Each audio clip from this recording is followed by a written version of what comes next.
Okay, well, I'm very pleased to introduce our speaker today, Mike Hunter, who's going to talk about weed management in soybean.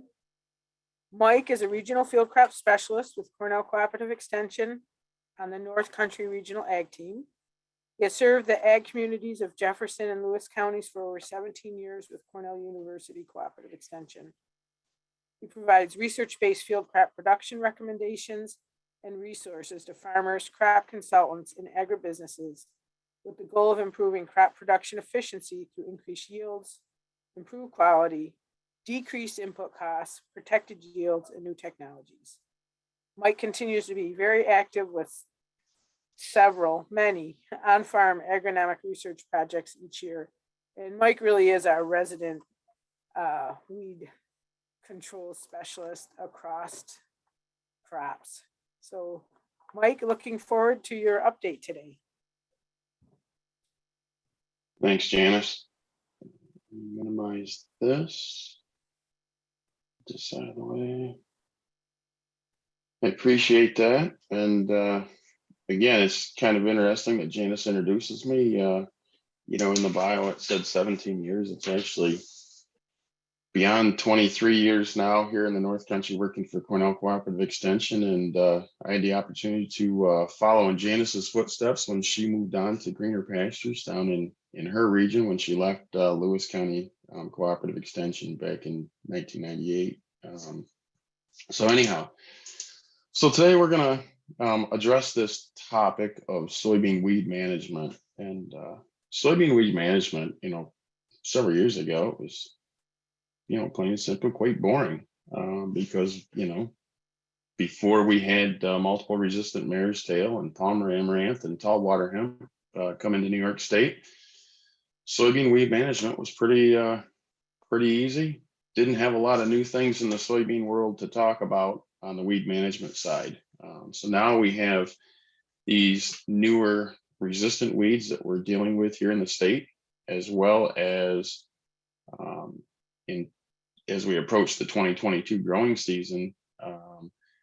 One of our bigger topics this winter started up these conversations late summer into the fall, and is the limited availability or possible herbicide shortages that some of the growers may be faced with as we move into the 2022 growing season. So today we're going to talk and we're going to address some of these topics: the herbicide shortages, the herbicide updates. There's some updates to provide you.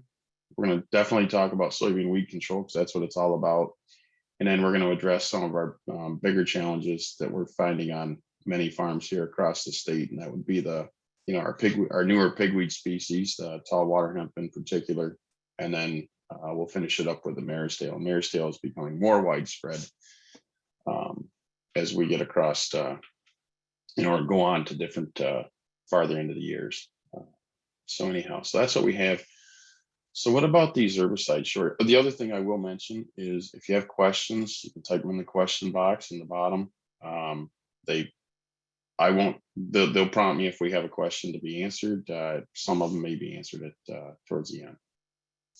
So what about these herbicide shortages that everybody's been hearing about? I've been around the state this winter at a lot of grower meetings, talking to a lot of retailers, chemical reps, and growers as well.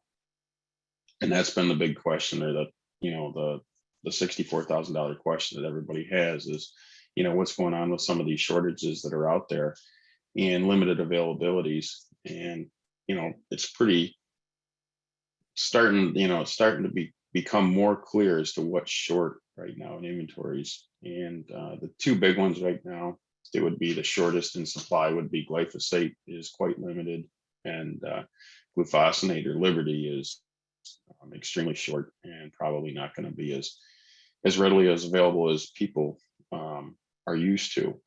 So as we go into 2022, the polls that we started, I think that still undecided is probably a group of growers that may or may not know what they have exactly on their, for herbicide inventories as we get closer to planting season.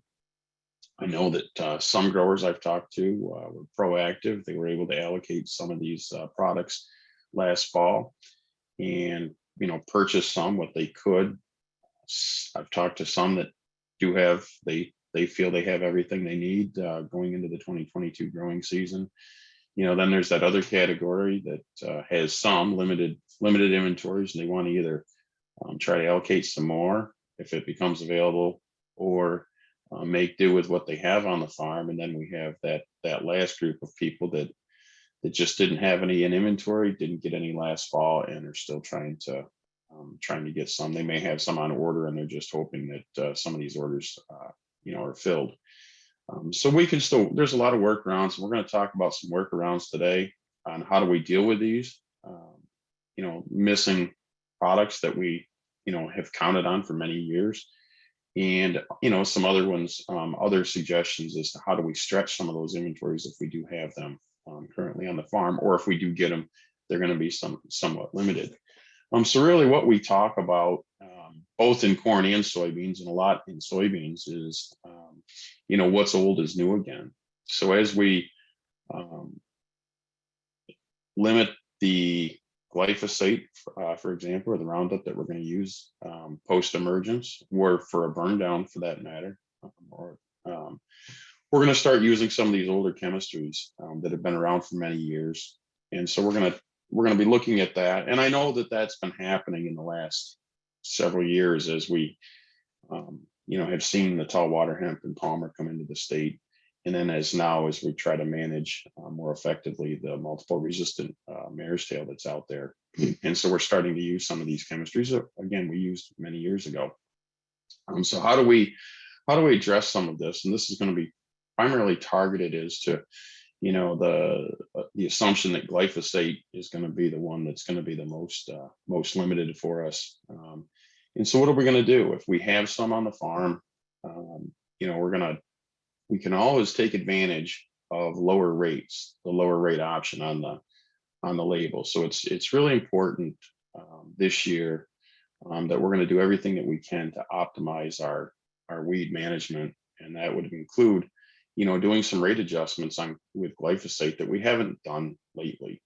And to be honest, it's the reason being would be that the normal rate that we've used is fine. We see, these higher rates than maybe we need, but when it was available, price was not so much of an issue because the price has been extremely low on glyphosate in the last few years. And so it was always easy to look at it and say, well, I could use 22 ounces of Roundup Power Max, for example, but 32 ounces, going to give me, more glyphosate, certainly going to cover a big spectrum of weeds, and the cost is not that much more to add that extra 10 ounces in there. So that's going to be an advantage for us, or a possibility that we could look at in looking at lower rates. And I'm not suggesting that we're using less than labeled rates. We're just going to use lower rates, and that's going to be based on our weeds that we have in the field, and that's going to be another critical part that we're going to have to address or talk about. So we want to make sure that we're using these reasonable rates of glyphosate. So if we do reduce the rate of glyphosate that we use, we want to make sure that we're going to, to target those weeds when they're small. And when I say small, 2 to 3 inch tall weeds, 2 to 4 inch tall weeds. If we were getting away with, higher rates of glyphosate, if they were 6, 10, 12 inches tall, we were getting control. Now, if we're going to start to back those down to more reasonable rates of glyphosate, those 10, 12 inch tall weeds are not going to be as easy to control. And so the other thing that we want to do, and we should be doing this already, and that would be including more than just glyphosate in the tank mix if we are going to use it. So if we have glyphosate out there, I don't see any place where we need to use glyphosate by itself as a pre or a post, a pre-burn down or a post in corn or soybeans. And there's many reasons for that. And the biggest one that comes to the forefront is the herbicide resistance that we're dealing with, or the selection for herbicide resistant weeds that may be out there in the field. And the other suggestion that we need to look at is keeping the glyphosate out of the tank mix when it's not needed. And, we've seen, about 4 years ago now, there was a transition. A lot of dairies transitioned over to conventional corn. And so we started seeing a lot of conventional corn herbicides being used. And, and we've also seen as these other weeds that we're dealing with, the mare's tail and, the waterhemps out there, we're starting to see a lot of other tank mixes being used. And with these tank mixes, we're seeing really good conventional total post programs that are being used.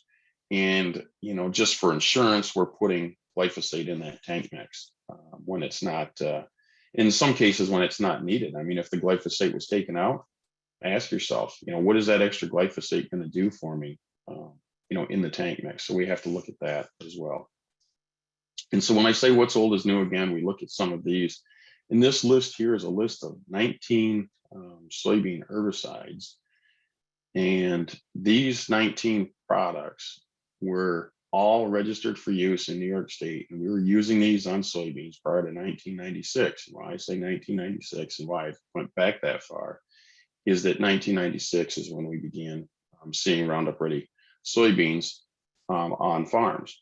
And so as we started using Roundup Ready soybeans, that certainly changed, the need for some of these. There was a big transition over because it was not as easy to control weeds in soybeans prior to the Roundup Ready soybeans. Roundup, Ready soybeans made it so much easier for growers to do and simplified our weed control. But we look at this list and it's kind of interesting when you look down through the list.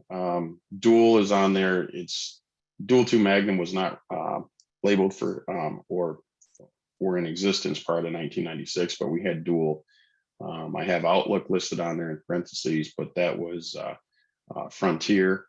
Outlook got registered afterwards, but we still have that chemistry as well. It's a group 15, similar to Dual. And then you've got Flumetchulam, and that's the Python. And prior to that, Python wasn't the name of this chemistry back prior to 1996. It was Broadstrike. So some may remember using Broadstrike, and that's the same chemistries. And then Metribuzin would be the old Sencor that we had. And then you can see quite a different list. And if we were to look at sites of action of these weeds, it's kind of, or sites of action of these herbicides, it's kind of interesting because on this list, there's only two group 2 herbicides that were registered for use in soybeans prior to 1996 in New York. And the ALS herbicides are a big part of our, or have been a big part of our soybean herbicide toolbox.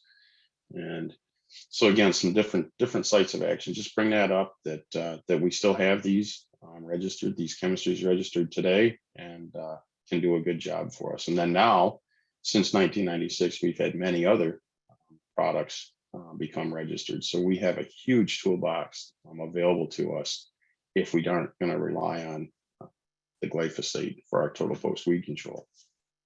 So as I said, the Roundup Ready crops, simplified weed control. It was one product. It gave us a wide range of broadleaf and grass weeds. We didn't have that residual carryover to deal with. Certainly led to the greater adoption of no-till production in both corn and soybeans. And it's provided us many, many years of excellent weed control. Still a good product, still very useful. The glyphosate is, in production today. Again, 2022, we're going to have reduced places or reduced acres of some glyphosate being used. And that's, driven primarily because of the shortages that we're looking at. So some of the herbicide updates, the herbicide label updates that I want to talk about today, there's only 3 different products that we want to look at just to give you an update going into the season here. One big one would be the Enlist updates for 2022.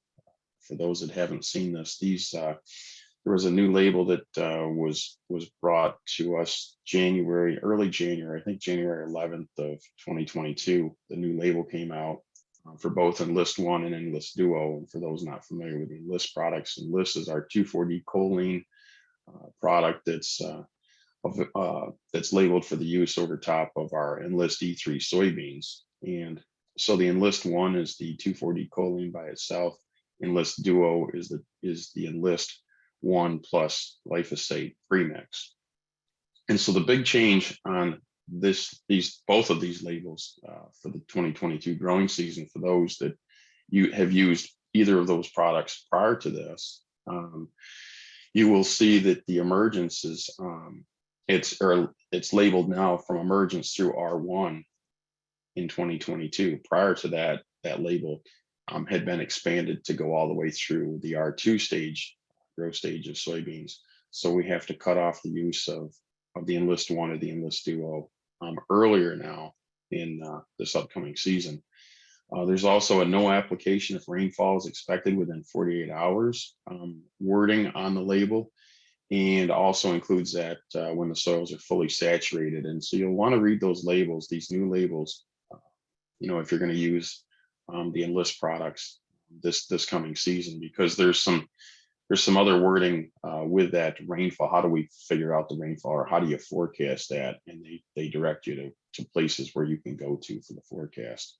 Also, they've added new nozzles to the list.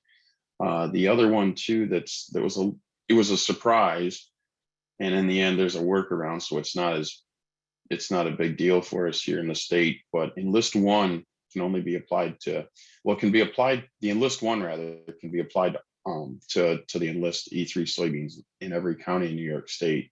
The curveball in the new labels is the Enlist Duo, which is the Enlist 1 plus glyphosate, cannot be applied or used in Genesee, Seneca, and Wayne counties. And those three counties are big soybean producing counties. They're probably the three top soybean producing counties in New York State. And the Enlist Duo is not going to be labeled for use this year in those. So the glyphosate workaround on this is that you can just take glyphosate and tank mix it with Enlist 1 in all the counties in New York State. So it doesn't prevent that tank mix. And then also with the Enlist Duo, unless you have some already on farm today, Enlist Duo is not going to be, that's an extremely short supply or non-existent to supply of the Enlist Duo into the 2022 growing season. So we're going to have Enlist 1, but I guess the Enlist Duo is not going to be available. So there is the workaround to that. And this may change. I mean, these three counties may not, in 2023 and beyond, they can be possibly removed from that label. So these aren't definitely set in stone, but we know going into 2022, if you're in one of those three counties and you have Enlist Duo, on the farm, those aren't going to be allowed for use legally this year in the 2022 growing season. The other thing that we want to make sure is if you are going to use those products, and we have products that you get from an ag retailer or have carryover inventory on the farm, is that you want to make sure that you have the new supplemental or the new Section 3 labeling that's going to be used with that. So print the labels off. You can go to the Corteva website, and they have the supplemental labels that you can print out and have and carry with you, so that when you're making the applications, you'll have that with you. You're going to need that. You're going to also need the new labels, just to see, what's exactly changed on it. So those were just the highlights of the label changes here for the Enlist. Another one too is the Enlist applicator training is not required. So it doesn't require you to go through the training as we have to for the paraquat and for the Dicamba products that I'll talk about. But Enlist applicator training webinars are available. And then there's also online Enlist label update webinars that you can search. So I'd encourage you to go to the Enlist website and sit through the applicator training webinar, even if it's not, it's not required, but it's certainly not bad to have, so that we make sure that we're utilizing or using these products, and getting the best performance that we can, and also making sure that we fully understand our limitations and all the differences that we need to do to make sure that we're utilizing those right. So the Dicamba updates for 2022, fortunately, there's none for us. No new updates for 2022. The EPA has made a statement that they're not planning any regulatory changes prior to the 2022 growing season, which is good. And going back to the Enlist products, it was somewhat of a curveball for some states. I mean, for us, it was those three counties, the Enlist duo not allowed. Unfortunately, for some growers in the United States, there are counties that have both restrictions or not allowed to use either of the Enlist products. So that would have been a certain poor timing for those, especially those that have seed on the Enlist E3 beans on the farm. That was your intention, and then in January they find out that they can't use either of those products on their farm. So fortunately for us, we have that workaround. We can still use the Enlist. So going back to the Dicamba, no new regulatory changes. Our registered Dicamba products for the use over top of Xtend beans, soybeans in New York State would be the XtendiMax, Ingenia, and Tavium. Tavium is the premix of XtendiMax plus Dual 2 Magnum. And there is the annual Dicamba training requirements that are mandatory to use any of those. They're not specific. They're not specific Dicamba training, so you only need to go through one of the trainings from one of the companies, either Syngenta, BASF, or Bayer. You can take any of those three trainings and then still be allowed to use any of the other, either of those three products that are listed there as well. So you don't have to take the Ingenia training just to spray Ingenia, for example. Paraquat updates for 2022, and without glyphosate, or limited inventories of glyphosate, I know that there's been in talking with a lot of growers and retailers throughout the winter, there's been many that are suggesting that there's going to be more acres of paraquat or gramoxone being used, especially in burn down situations for some of our burn down situations where it's going to be needed, where they can take the glyphosate out of the product or out of the tank mix, substitute the paraquat in there. And we have some growers and applicators that haven't used paraquat maybe in a few years. And so I just want to bring this one thing at the bottom of this slide is that a few years ago, the EPA has mandated training that has to be done, and the training can be done online. The training, unlike the Dicamba training, which is an annual training, the paraquat training is required every 3 years, and that applies to anyone that is handling or applying paraquat or the gramoxone. So label changes for 2022, they've increased the label clarity, and these are just the highlights of a few of the changes. Limited aerial applications. The other one too is it requires rate dependent residential application buffers. And so you'll want to look at that in particular on the label, because if you have a certain rate that you're applying, you have to stay X amount of feet away from a residential property line.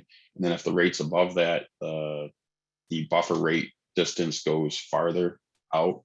Another one too that's changed this year is the required enclosed cab or respirator for boom applications. So if you're doing a boom application and you're spraying more than 80 acres in a 24-hour period, an enclosed cab is required for those applications, for the boom applications. If you're under 80 acres in a 24-hour period, the enclosed cab would certainly be the preferred method for the boom application. But if you don't have an enclosed cab tractor, a respirator will be required for those applications. We're making those applications. So going into rye cover crop termination, and this is one that is going to be where I think we use a lot of glyphosate for those that are planting rye, cereal rye in the fall, using it for our cover crop, and then they burn it down prior to planting corn or soybeans. So looking at our rye cover crop termination, glyphosate certainly is going to be our preferred product of choice if we had it for burning down cereal rye. Again, as I'd mentioned, paraquat can be effective, and we have seen a shift of some that are some growers that said we're just going to move over those acres to paraquat, preserve our glyphosate inventories that we have, so we can use those over the top of either corn or soybeans. So this is where this substitution of paraquat could again stretch those inventories of glyphosate or the limited supplies that you may have. So paraquat can be effective, but we have to remember the timing for our rye cover crop is going to be, for terminating that, is going to be a lot more critical. So we want to get in there when it's shorter. Once it gets up past 6 inches, it's a little bit harder when we're looking at the paraquat. So we're looking at two different, modes of action there. We have glyphosate, it's translocated. Our water carrier, not as critical. Nozzle selection, not as critical either. Paraquat, contact herbicide, we want higher volumes of water when we're making applications. We want proper nozzle selection so that we get really good coverage on that cereal rye to improve it. The other thing is, the other opportunity that you may have is to use clethodim or select. That's a possibility for soybeans for rye cover crop termination. Not exactly sure. I've heard mixed reports on the availability of clethodim, in the state. But if we're going to do that again, that's going to be rye before it's 6 inches tall. Doesn't work well in cool weather. Doesn't get along well with others in the tank. So the challenge with clethodim, trying to use it for a burn down for rye cover crop, this would be the last resort that we would use here. And doesn't get along with our group 4s or our 2,4-Ds in the tank mix, for example. Even if you were to tank mix some metribuzin in it, could reduce that. So it's better to be out there by itself in the tank mix. And maybe if you're going to use some other residuals with that, or wanted some other products, it may even require a 2-pass program for better control. So we're going to use that as our soybean only option for a burn down, but that's going to be our last choice. So another thing we can do with a limited supply of glyphosate, and I have rye cover crop that I want to terminate, is we can stretch those inventories of glyphosate instead of using, for example, the 0.75, the 0.75 pound acid equivalent per acre, which would be equivalent to 22 ounces of Roundup Power Max, instead of using the 22 ounce rate. And we had growers that were using, it was not uncommon to see 32 ounces of Roundup Power Max being used for rye cover crop termination, but you can actually lower those down to the 0.56 pounds or the 0.38. So that takes you down to 16.5 ounces, or even down as low as 11 ounces of Roundup Power Max. So that could stretch that. It can really increase the amount of acres, a gallon can treat for you. If you do that, you're going to need something in there to help with that control in there. And a really good option would be the inclusion of 1 ounce of Sharpen with that tank mix. And then also to improve our weed spectrum there. It doesn't do anything to control the cover crop, but I would also suggest, putting the 2,4-D ester in there as well. So as soon as we put 2,4-D ester in there, we're going to use a pint. And we're also, if we do a pint, it is going to influence when we can plant our soybeans to avoid injury. So there's going to be a 7-day window that we have to wait. If you don't want to wait that 7 days, omit the 2,4-D ester. It'll be the glyphosate plus Sharpen to do that. And then also with that tank mix, anytime we're using Sharpen for a burn down, we're going to use methylated seed oil. And that's going to be something that needs to be emphasized more, because I see a lot of Sharpen that's being used around the area, and we're not selecting the best adjuvant that we can with it. Methylated seed oil is what we need to use. We shouldn't be using just the crop oil with it. We're going to get better control with an MSO, and we're going to include that in our tank at 1 gallon per 100 gallons of water. So make sure we're using MSO with Sharpen. And we always want to include the AMS with our glyphosate plus Sharpen applications. If we don't have any glyphosate and we want to go with a paraquat route, we can use the paraquat, again, the 2,4-D ester. And then to help the paraquat out for control of the cereal rye, metribuzin would be the recommendation to include with, going into a soybean crop. And if this happened to be corn and you were in a corn situation, you want to use paraquat plus 2,4-D ester, you can substitute. You can still use metribuzin, but it's cheaper to use atrazine going into a corn situation. So if we start to use or look at our Roundup, the Roundup that we're using, or if we're not using Roundup and we want to use some conventional herbicides, especially our conventional herbicides, proper weed ID is essential. We have to know what we have out there. Or, we have to know the differences between all our annual grasses. We have to know what annual broadleaf weed we have.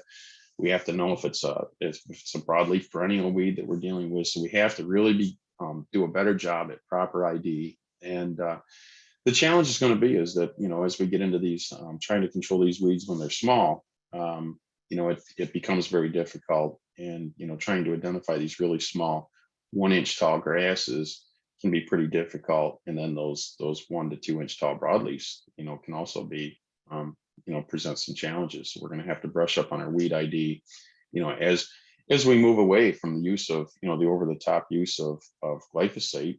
In the past, we really didn't have to really know the differences between crabgrass and foxtail or lamb's quarter or velvet leaf or pigweed if we had any glyphosate in the tank mix, either in the burn down or or in an over the top application in crop.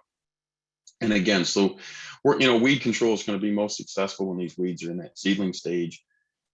The other thing that we have to learn a little bit more about is the knowledge, or we have to gain this knowledge of the characteristics of these weeds. And if we learn more about the weeds that we're trying to control, and the key is to try to exploit some of those weaknesses. And I'll talk about some of those weaknesses when we talk about the tall waterhemp and the mare's tail. So we want to be able to exploit those weaknesses to make it to our advantage. So putting together, a resilient soybean weed control program. We're going to start clean, either with tillage or with a burn down program. We're going to also use an integrated program with soil residual products. And I think pre-emergent herbicide applications in soybeans, it's the ticket. It really, going forward, trying to manage multiple resistant mare's tail and or the Waterhemps or Palmer Amaranth, we're going to have to use those. So that's going to be mandatory that we're using those if we're going to expect, good control of those weeds. Plus, if without those weeds on the farm, a soil residual product, a pre-emergent herbicide certainly takes the early pressure off of that, protects our yields. And then if we do have to go back in for a post-emergence application, we've at least, controlled the bulk of the weeds up front. And so timing isn't as critical coming back in because we don't have as many weeds to deal with if we're going back in there to clean them up. Also, we're going to use multiple sites of action to deal with or slow down the herbicide resistance issues that we have. We also want to make sure that these multiple sites of action that we have are effective on the particular weeds that we're looking at or trying to target. And, that would be the mare's tail and the waterhemp in particular that we want to pay attention to. We also want to use, again, the right rates for the weeds in the field. And if we're into a situation where we have glyphosate, we want to stretch those inventories, be it corn or soybeans. If we were going over the top of corn, soybeans, some of the rates we can look at, if we had, primarily just annual grasses out there, if you look closely at the label and read through that, the Roundup Power Max, it's labeled down to 0.38 pounds acid equivalent per acre, which is the 11-ounce rate for our annual grasses. So instead of 22 ounces, we might be able to get down to that 11-ounce rate. All of a sudden, that's gone a lot farther. Where I wouldn't use just 11 ounces by itself is if I had some broadleaf weeds in there to deal with. Lamb's quarter and velvet leaf would be two that come to mind that maybe you want to bring that down to the 0.56 pounds acid equivalent, which would be equivalent to 16.5 ounces of Roundup Power Max. But as soon as I get down, for me, it wouldn't matter if I was using 32 ounces, 22 ounces, or 11 ounces. I'm still going to have something else in that tank mix of just Roundup. So you're going to do that. If I get down to 11 ounces or 16.5 ounces, we're going to find other products, conventional products to complement that, to help control some of those weeds that that would be in the field at the time of application. So we want to pay also close attention to timing. Pre is a time of planting, post 2 to 4 inches tall weeds. We have to do a really good job at scouting. Timing is going to be everything. It always has been. But again, if we've been relying on the over-the-top application of glyphosate, we hurt ourselves on the yield side of it, and we, there's a lot of yield that's lost, but boy, we certainly can control those weeds even if they get a little ahead of the crop. And also for those that aren't familiar with or haven't used some of our pre-products that we're going to go through on the soybeans, we have to be very mindful that we have, a few soybeans that have to be made prior to the soybeans cracking or emerging out of the soil. So that would be our Flumioxazin or Valor, okay, our Sharpen. Those would be Metribuzin, all before the soybeans crack or start to emerge. So that has to be done. And then the same, another one would be Prowl. That's a pre-plant incorporate or a pre-plant application if we're going to use Prowl.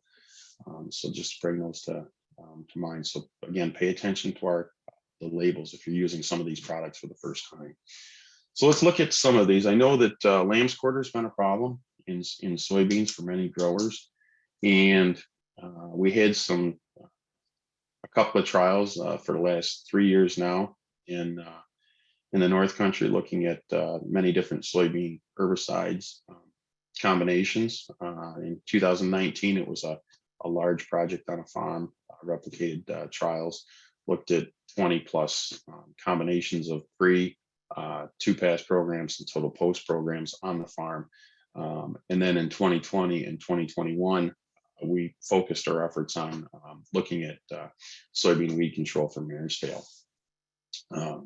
So this is 2020. It was planted May 21st. The pre-emergent herbicides were put on May 22nd. We had pretty good rainfall. We had just under an inch of rain in the first 10 days. These were the products that we used in this one. We had Classic Group 2. We had Sharpen. We had Tricor, which is Metribuzin.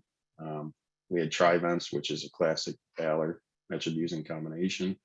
We had First Rate. We had Boundary, which is Metribuzin plus Dual 2 Magnum. And we had Valor by itself. And then we had Spartan Charge. Spartan Charge is sulfentrazone plus carfentrazone.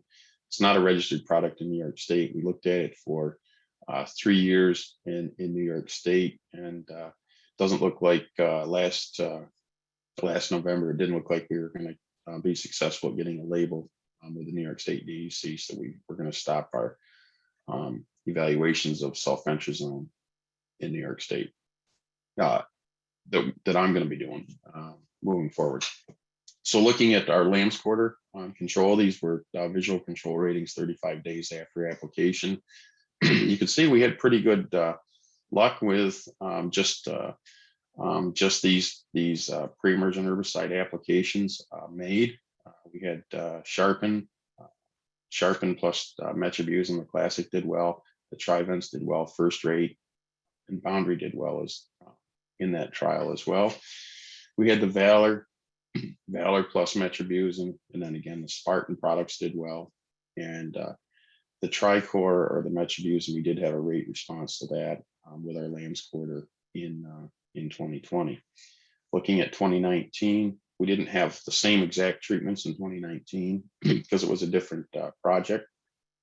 These soybeans were planted June 7th in 2019. The pre-emergent products were applied on June 9th. You can see that we had extremely good rainfall, within 7 days after application. So you can see we had excellent control with those listed there. The Valor plus Metribuzin, our Trivents, and again our Boundary had really good control. So those are some of our products that we have. Other products, we have a lot. So if lamb's quarter is a problem, on the farm in soybeans, I'd suggest looking at there's other pre-emergent herbicides that we have available to us. There's actually quite a few. So it's really good to look at controlling lamb's quarter pre in soybeans, because if we're not going to use the Dicambas, the 2,4-D-choline or glyphosate over the top, for example, in a conventional soybean program, our pre is where we're going to need to try to target the control of lamb's quarter, and especially in a conventional soybean. That would be looking at the First Rate, Valors. You could go back as far as the Lorax, Pursuit, prowl, python. Those are all some examples of some pre's that I would suggest for lamb's quarter. And then in a conventional soybean, total post-emergence or coming back in post-emergence for lamb's quarter, we're pretty limited to, to Harmony over the top for the control. And then Bassagran and, maybe Raptor or Pursuit possibly, but not as good as the Harmony over the top for lamb's quarter. So anyway, so moving on, tall Waterhemp and Palmer Amaranth. Those are our nasty new pigweeds that are now in New York State. This is a picture from Mike Standard in Western New York. Our counterparts, Jeff Millers and Janice Degny, and I worked with Mike, and he was kind enough to share this picture of tall Waterhemp, and that's actually a soybean field, and you can see how aggressive that weed can be. It's one of our pigweeds. This is not the most up-to-date map, but it's the most up-to-date one that I have in a slide. This is the distribution of tall Waterhemp in the state. We can say that there is some down in the Hudson Valley, the Albany area, Albany, Saratoga. In that area, there's some confirmed locations of tall Waterhemp now. So it's starting to move farther east. So possible ways it got here: combines from other states, imported hay, cottonseed and dairy rations, seed mixes, possibly waterfowl. Certainly a potential there, especially with snow geese. And there was some research done at the University of Missouri that was just fascinating about the distribution of or dispersal of Waterhemp seeds or Palmer Amaranth seeds through the digestive tracts of some waterfowl that actually can come here. Combines from other states, certainly one of our bigger movements or ways to bring in Waterhemp to the farm. And that would be this is interesting stuff here if you look at this. So how are combines a big mover of the Waterhemp? We've heard about it. There were a lot of studies done around the country looking at the movement of Waterhemp. This is one interesting facet that you find is that the percent tall Waterhemp, this is the seed retention in soybeans at the time of harvest. So we look at fall weed seed retention, and this was some older work done in 2013, 2014 in those 4 states. And you can see that at the time of soybean harvest, that tall Waterhemp still had, almost, the lowest 94, almost 95% of the seed still retained in the seed head at time of harvest. But you're looking at 99, almost 100%. So as those combines go through the field, at time of harvest, and you have Waterhemp that's not been controlled or eliminated out of that field, you're harvesting those seeds as well. And so the combines are one way to do it. So a quick project that we did here in the state was we really wanted to look a little closer at that to see how much of an issue that could be. And so there was a grower in the North Country that had a combine, used combine that he purchased from the state of Illinois. And I talked to the grower, and he hadn't used it yet. It hadn't been delivered yet. I said, we made an agreement that, when it gets delivered, call me and I'll go out. We were going to try to see what we could find on that combine for weed seeds, to see if any weed seeds were brought in there. And so he called, we went out, and we spent quite a long time in the shop giving that combine a really good clean. It was a nice combine that he had purchased, it looked good. It was all washed and waxed when it showed up on the farm, looked great.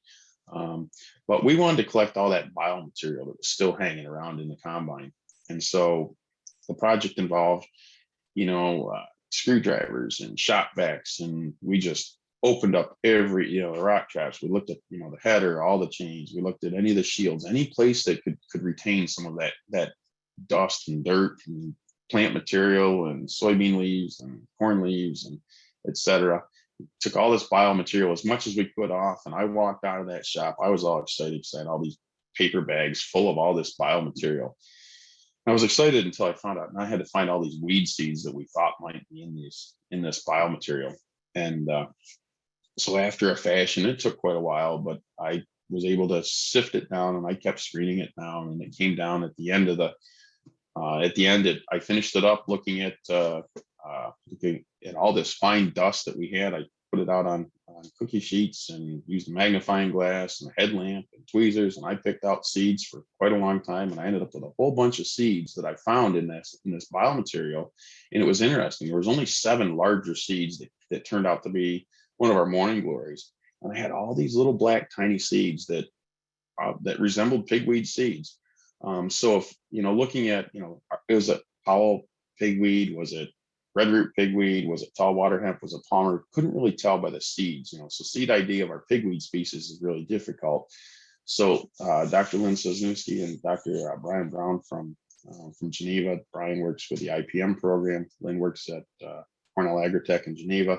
They were gracious enough to say, send the seeds down, we'll grow them in the greenhouse. So they grew them out in the greenhouse for ID, just to identify them, to say, what were those seeds that you're sending down? And lo and behold, all the seeds we sent down, all those little black seeds, they were tall water hemp seeds. There was enough for us to actually do herbicide screening. And so Lynn and Brian set this up where they screened all those little seedlings that we had grown out, that they had grown out in the greenhouse. And it was very interesting to find out that, this was the samples that they took. And you can see across the bottom. So we had resistance to Durango, which is glyphosate. Rely would be glufosinate or Liberty. Fortunately, we didn't have any resistance show up there. What was really alarming was the impact in Callisto. Those are our group 27s. So we had 2 group 27s they applied and weren't controlling our tall water hemps with those. The reflex, another alarming one for us, because that was a group 14. Classic, a group 2. First rate, a group 2. Embed would be a 2,4-D, and then XtendiMax is the Dicamba. So for us in this sample, this grower that purchased that used combine brought in, was bringing in tall water hemp seeds that were potentially resistant to 4 different sites of action. The group 9s, which would be our glyphosate, the group 2s are ALS, which we know, that we have. So those were the ones that were known in New York State. A lot of our tall water hemp and palmer amaranth populations are resistant to both of those 2 groups. We also had the group 27s and the group 14s, which we don't have any confirmed sites here in the state. So again, anyone that's bringing in these used combines, fine to bring them in. Make sure you do a good job at really cleaning those out. So management of these pigweeds, the first line of defense is going to be proper identification. We want to really up the game. 90% control of the new pigweeds is not good enough to stop the seed spread. This is from Peter Sycamore from University of Guelph. A one-pass program is not going to be reliable for season-long control. So this is where, if you have tall water hemp, if you've been dealing with it on the farm in corn or soybeans, you know that a 2-pass program is going to be needed.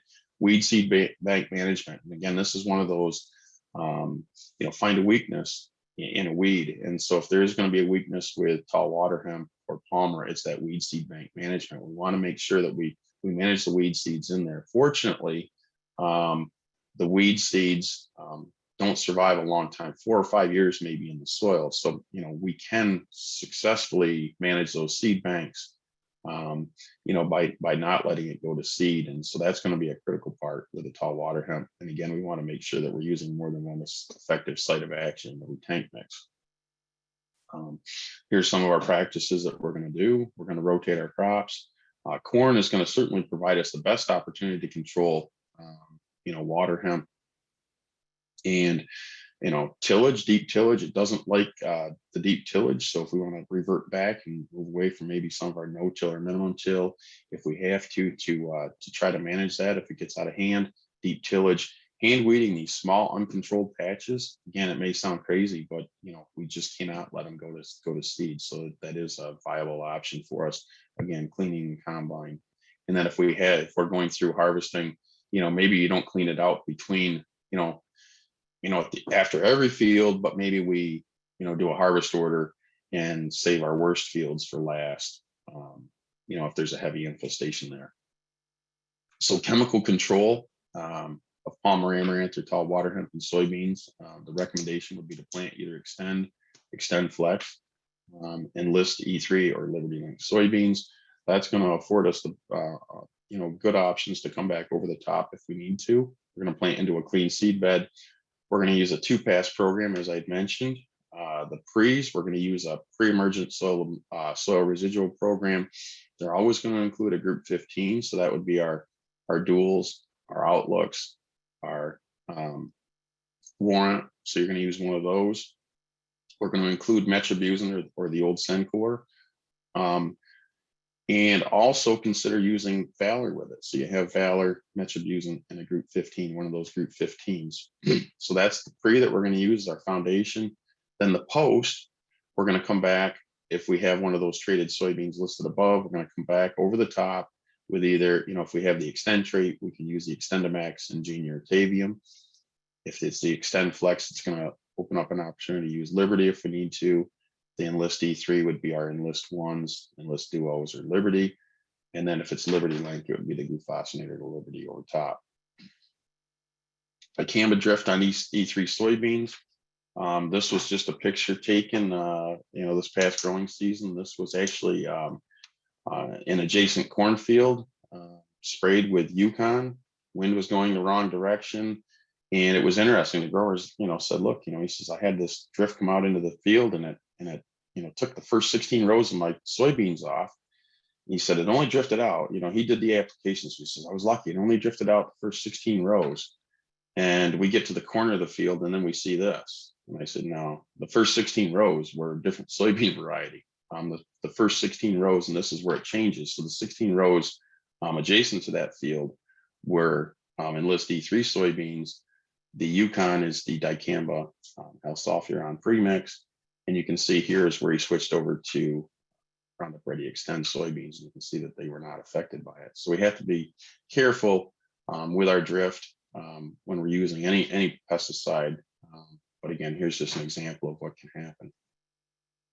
So if we have Roundup Ready only or conventional soybeans, if that's what we're in is collect conventional soybeans and you want to manage Waterhemp, we're going to use that 2-pass program. Our post options are going to change. We need to get in there before the Waterhemp is more than 3 inches tall.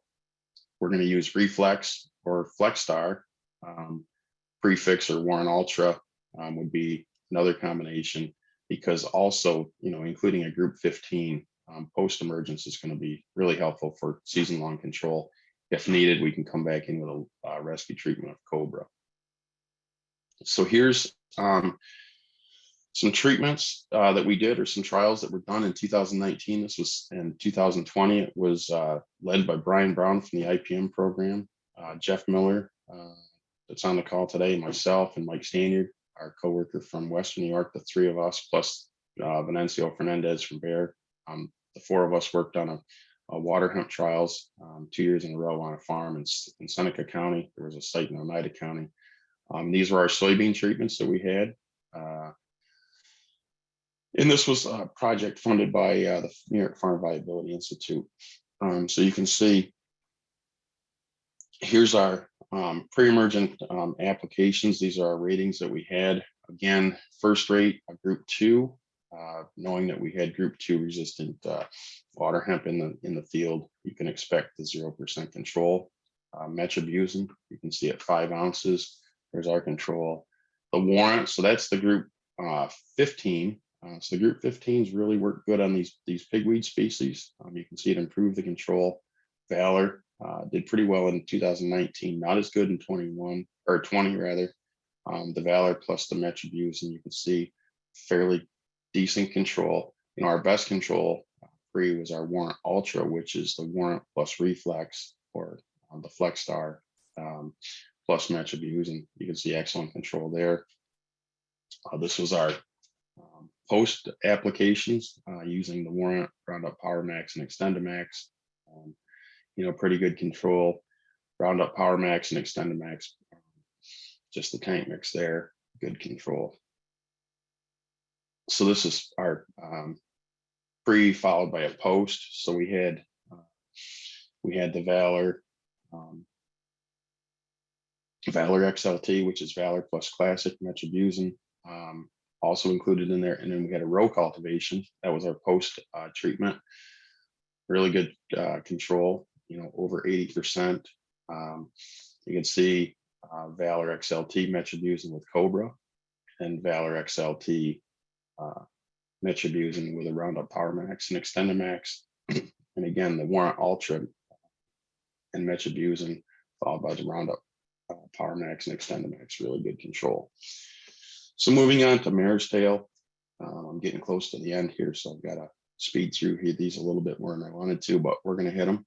Mare's Tail for Horseweed. This happened to be, I was fortunate enough to, the grower didn't think it was a good site, but he didn't like to see that in his field. But this was a soybean field. This is a picture taken in the soybean field on the right. That was the site in what it looked like in 2020. I told the grower, let's plant soybeans in that field again, and we'll put a trial out there. So we did. So this was the site of our 2021 Mare's Tail site. So you can see Mare's Tail again, and it's not just in farmers fields or growers fields. It's along all the guardrails on I-81, any of the signposts we have where it's just glyphosate only. So we see Mare's Tail. We see it along the the guardrails, and then it goes out into fields. So it's a case of it's not starting all the time in growers fields. That's kind of, we can blame some of that on our highway weed control programs. So really what we need to do is we have to don't plant into actively growing Mare's Tail. Use intensive tillage prior to planting. If we're not using a burn down, if you're in a no-till situation, you're going to use burn down programs. We don't have any effective post-emergent herbicides to control multiple resistant glyphosate and multiple resistant Mare's Tail in glyphosate tolerant or Roundup Ready corn or conventional soybean, or I don't want to say corn, Roundup Ready soybeans or conventional soybeans. Therefore, if we're dealing with multiple resistant Mare's Tail, it's much easier to use the Extend Flex or the Enlist beans or Liberty Link, because that's going to allow us for an effective post-emergent control if it's necessary. Our no-till burn downs options would be glyphosate or glufosinate if we had it, plus Sharpen, plus metribuzin. In place of Sharpen, you can always use Verdict at the 5-ounce rate. Verdict is Outlook plus Sharpen, or you can use Opto, which is Sharpen plus Pursuit, group 2 herbicide. So that can be substituted for the Sharpen in this one, used in our no-till burn down. If we don't want to use or don't have glyphosate or the glufosinate, we want to use the paraquat option. We're going to go paraquat 2,4-D-LVE and metribuzin. Another option, if you don't want to use the paraquat, glufosinate, or glyphosate, a Sharpen 2,4-D metribuzin doesn't give us any grass control, but for a no-till burn down on our broadleaf weeds, especially the Mare's Tail going into soybeans, that could be an option. And again, with those, remember the plant back restrictions that we have using the 2,4-D ester, and also remember to use the right adjuvants. So here's the 2020 trial. So we planted it May 21st. Pre-emergent herbicides were applied on May 22nd. We had fairly good rainfall. This is our site of our 2021 Mare's Tail up in St. Lawrence County. And again, we had, they were planted June 1st. Pre's were applied June 2nd. These were the treatments that we had: the classic, Sharpen, the metribuzin, Trivents, First Rate, Boundary, Valor, Spartan Charge. So here are our control ratings that we have. 1 ounce of classic. And we knew going into both of those sites, we knew that we had both group 2, the ALS, and group 9, the Roundup or glyphosate resistant Mare's Tail. So we had multiple resistant Mare's Tail. So it wasn't a surprise that we didn't get the control from our group 2 classic that we used. Sharpen did very well in 2020, 2021, not as good, but we still had 62.5% control with Sharpen by itself at 1 ounce. We added the metribuzin to it, brought the control up considerably in 2021, did really well again in 2020. Trivents, which is Valor, Classic, and metribuzin. The Valor and the Classic, the Valor contributes some to Mare's Tail control. The Classic doesn't do anything for us in multiple resistant Mare's Tail. And the metribuzin rate in this is not as high as the other treatments at the 6 ounces. First Rate, a group 2 similar to Classic. no control. Boundaries, so this is the dual 2 Magnum plus the metribuzin. So the metribuzin is the only thing carrying the load there. Again, our rate of metribuzin in the boundary was not super high. Valor, 2 years in a row, Valor by itself didn't do very well. And this is at the 2 ounce rate, pretty poor control. Put the metribuzin with it, certainly a lot better control. Similar with our Spartan charge and the Spartan Plus Tricor. We did get a rate response, you'll see in 2021 to metribuzin, the 5 ounce rate. In 2020 did excellent, 2021 not so good. Bring that rate up to 10.6 and we had a better control. So that's what I have. This is the Valor SX by itself on the left. Valor 5 ounces of metribuzin. You can see how well it did. So this is just some quick slides here. This is just mare's tail sprayed with Roundup, 7 days after application, 35 days after treatment. This is first rate, our ALS herbicide that we used in the trial. You can see it damages it a little bit. 7 days after application on the right, 35 days. This is Reflex. It's not labeled for control of mare's tail, and you'll see why. Dings it a little bit, looks good. 35 days after treatment. There's Cobra, 7 days after. On the left, 21 days after and 35 days after. So with Reflex and Cobra, we wouldn't have expected to use that. We just put it out there because we've had growers say, what about those for the control of mare's tail? So we don't have any, so we want to use an effective pre-emergent herbicide program. It's going to protect us from early season yield losses. It's going to buy us time for the post-emergent applications. And that's what I have today. I'm just a couple of minutes over. I apologize for that. But anyhow, so that's what I have. If there's any questions, I'll take some questions. Maybe they've already been answered. If there's any questions that were. Yeah, Mike. Mike. Yeah. One of the questions that came up during the program was, I think, related to some of the pictures that you had. So there was mare's tail along the roadsides. Is there anything that we can do to help local counties control these roadside weeds? Yeah, so we've talked to the highway department about it, and they are aware that they use just glyphosate in a lot of places. And, I mentioned this years ago, talked to Russ Hahn about it. So look, we're starting to see it show up on the roadsides, the guardrails and signposts, and Russ put it well. He said, Mike, we do everything we tell growers not to do. He said, it's continuous crop of guardrails. He said, it's the same product year after year after year, and there's no rotation. And this is what you have. And so we ended up with, with the glyphosate resistant mare's tail. So what they can do is they can add, they do add in some places. If they get into some brushy areas, they do put crossbow with it. So that'll help us. But until they start tank mixing it, Jeff, there's not much they're going to do for it. It's cheap and it's easy for them. I wish there was an answer. One of the things that you've said before that I thought was a very practical thought, after cleaning out the combines as best that you can, there's still probably some seed left over. Yeah. Okay? Yeah. And you've commented about that. Yeah. So once you get it cleaned out, the header is where most of it's going to be. And there was some studies done at the University of Wisconsin where I think 49% of the seeds are still hung up on the header area. So you're going to go to the header first. That's where most of them are going to be found. But to try to clean everything else out of there, this one grower, what they did is we just ran bales of straw through it afterwards into a non-crop area where it can be contained. Bales of straw to do it. Another suggestion that's been mentioned by other places is to run sawdust and bags of sawdust through it, and an auger especially kind of cleans it out. So there's some other ways to clean that out.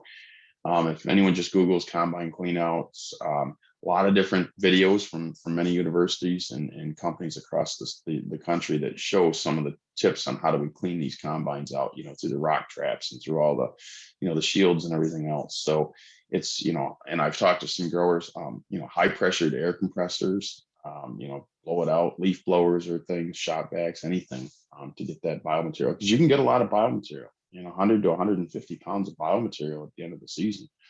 So combine cleanout is pretty important for us. Stop the weed seed.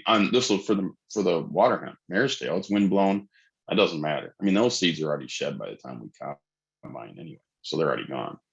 But anyway.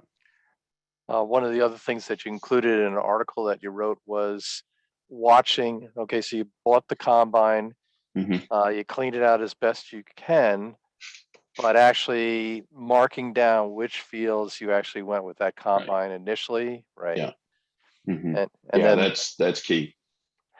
Then scouting those fields a lot more. That's for sure. Yeah, because we have fields that we have new combines, new used combines, and those are fields that we scout regularly every single year because we know they were the first 1 or 2 fields that new used combine was used on the farm, and it's been effective for us. We had a situation here in the North Country where, some tall water hemp was brought in on a combine. The grower went after it aggressively. We caught it early, and knock on wood, we've done a good job at, they've done a good job, they've done a really good job at keeping it under control. We're not finding it in that field, so we may have possibly conquered it. So there we go. Thanks, Jeff. Thanks, so maybe a couple of additional comments. You already talked about the big difference between Waterhemp and Palmer versus Mare's Tail, and one of the growers in our area had imported some Waterhemp seed. He thought with some cottonseed that he bought as a dairy supplement, and he did extra effort hiring kids in the neighborhood to do hand roguing the first year, doing some rotating to corn the second year to get more chemistry involved in controlling it and combining that with roguing. And then the third year planting a hay crop. So one of the things that Brian Brown has brought up is the longevity of the seed, roughly 3 years. And to me, taking that extra effort following the infestation is the most important part of trying to get, long-term control of Palmer and Waterhemp. Certainly, don't let it get established on the farm. It's all Waterhemp and Palmer. Don't let it get established. I mean, if we ignore it, a year or two, and it gets out of hand, then you can go back to those pictures that I showed you that Mike and others have shared and that I've seen and you've seen, Jeff, of it's a monoculture of just the Waterhemp field. Well, that's the damage is done now. You're not going to bring that under control, but those new infestations, I think we can with hand roguing, with weed seed bank management, critical. And again, a 2-pass program. If we have those weeds, we're using 2-pass program, for the Waterhemps especially. So. And you mentioned gramoxone as one of the choices for the pre-plant burn down. And you mentioned the fact that you have to go through extra training, just like you would have for some of the Dicamba over-the-top treatments. One of the things that's on the label for gramoxone is the use of a respirator, and that brings some additional work on growers' parts, and that is to get fit tested. Yeah, proper PPE. Also a respirator required for Ingenia as well. So you just make sure that any label that you read, make sure that when you're loading and mixing and applying, that you're following the label closely, because all these labels have different requirements for personal protective equipment. So, everybody's been doing a good job here. Pesticide applicators are making sure that they put their full name and certification number into the chat right now at the end of the meeting. Mike, do you have a slide for the certified crop advisors in the audience? I did not. Was I supposed to? I totally forgot if I did. And that's all right. I'll do that in the meantime. Okay. Let people hold on here. Sorry about that. Do you have a slide that has the upcoming events next week and the week after at all? Nope, I failed on that too, Jeff. Okay, all right. I didn't do well. That's all right. Sorry about that. No problem. Mike, I hope you're gonna make me look good.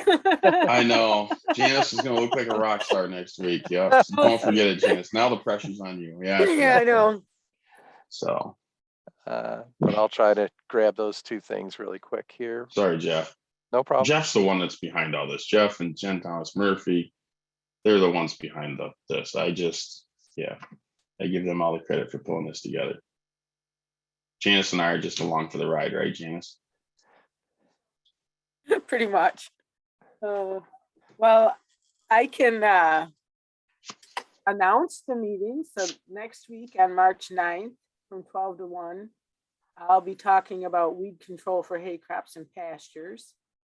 And then the week following that, March 16th, Lynn Sosnowski, Assistant Professor of Weed Ecology and Specialty Crops at Cornell, will be talking about alternative weed control and weed seed management. All right, Can so I I'm gonna just share. I'm sorry, I was just going to say I dropped the link to the webpage with the links for registration for those last two meetings in the chat. And please tell me if you see this on your screen right now, the CCA information. Do you